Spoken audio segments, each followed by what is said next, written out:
देवादिदेव महादेव महादेव तो म्हणजे अख्ख्या पृथ्वीचा करता आणि धरता आहे. बरोबर आहे. 33 कोटी देवांनी देवाला हात जोडला. देवा भगवंता ह्या संकटामधून तुम्ही आम्हाला मुक्त केलं पाहिजे. मग महादेवानी भक्तांना काय सांगितलं? देवांना सांगितलं हा मार्गशीर चंपा षष्ठी च्या दिवशी मी महादेवाच्या अवतारातून मार्तंड भैरवाचा अवतार घेईन, अवतार धारण करेल. नेवाशा गावाला माणसासंग माझं लग्न लागल, लग्न लागेल, माझं वराड पालीला जाईन, जाईल पेंबर गावामध्ये माझं लग्न लागेल आणि पालीमध्ये मी मुक्कामी. मुक्कामी. या संपूर्ण महाराष्ट्रात आणि देशामध्ये फक्त पाली ठिकाणीच देवाचं लग्न लग्न लागतं, दुसरीकडे लग्न लागत नाही. म्हणून वागोबा हा मार्गशीर चंपा षष्टीला देवाने अवतार घेतला घेतला आणि देव उत्तर देशाला निघाला. निघाल्यानंतर देवासंग 5 माणसं होती.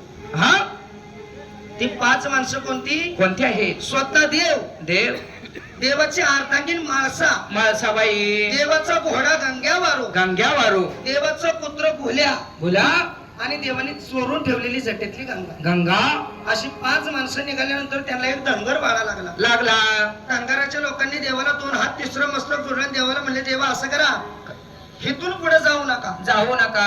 कारण का हा पुढे म्हणले 2 दैत्य मातलेले आहेत. त्या दैत्यांची नाव आहे मणी आणि मल्ल. मल्ल.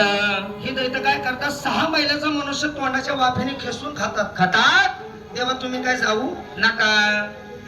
राग आला माझ्या देवाला. भांडाऱ्यामध्ये हात घातला, भांडार काढला, काढला, येळकोट म्हणून झोपला आणि धनगराच्या लोकांना सांगितलं माझा अवतार कोणाचा आहे? शंकराचा आहे. अवतार शंकराचा, श्री खंडेरायाचा, खंडेरायाचा, माळसाचा, या भानुनारीचा, नारीचा वध काळ केला अखंड दैत्यासुराचा. हा खंड खंड दैत्य वधले म्हणून नाव खंडेराया पडले. खंडेराया पडले. नाहीतर अवतार कोणाचा आहे? शंकराचा आहे. भगवंत धनगराच्या लोकांना म्हणतो माझा अवतार शंकराचा आहे. एकदा पुढे पाऊल टाकलं की ते मी माघारी घेत नाही, घेत नाही. एखाद्याला वचन दिलं की ते मी मोडत नाही. मोडत नाही. आणि तुम्ही खुशाल म्हणता पुढे जाऊ नका, जाऊ नका. धनगराच्या लोकांनी देवाला हात जोडले. देवा खरंच जाऊ नका. जाऊ नका.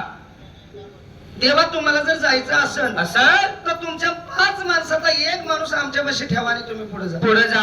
राग आला माझ्या देवाला. देवाला देवाने काय केलं? हा सध्यामध्ये हात घातला आणि गंगा तिथे सोडली. सोडून दिली. जशी सोडली तसे त्या धनगरवाड्याचे 2 तुकडे झाले. तुकडं झालं. सांगा बरं ती 2 तुकडे म्हणजे काय आहे? पलीकड पेंबर आणि अलीकड पाली. पाली. ती 2 तुकडे म्हणजे पलीकड पेंबर आणि अलीकड पाली. पाली आणि मध्ये गंगा वाहते. गंगा वाहते. त्या नदीचं नाव काय आहे? हा सारोळा. सारोळा नदीमध्ये वाहते. बरोबर आहे. देवाने गंगा त्या ठिकाणी सोडली. देव पुढे गेला. गेला.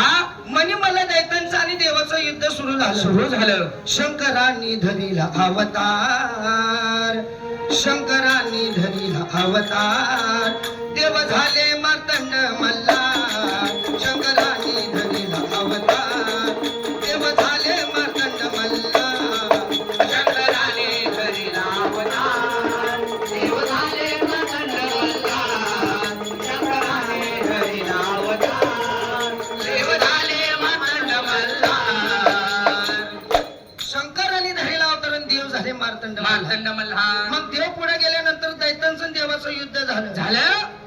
देव सुद्धा त्या 2 दैत्यांना ऐकणार, दैत्य सुद्धा देवाला ऐकणार. ऐका ना. शेवटी दैत्यांनी मनामध्ये विचार केला हा हा मनुष्य नसून हा कोणतरी देवरूपी आहे. देवरूपी माणूस मग आहे. माझ्या खंडेरा समोर मनी मल्ल दैत्यांनी शस्त्र टाकलं टाकले आणि देवाला 2 हात जोडलं. जोडलं. देवाने मनी नावाचा दैत्य मारला मारला आणि मल्ल नावाचा जिवंत ठेवला.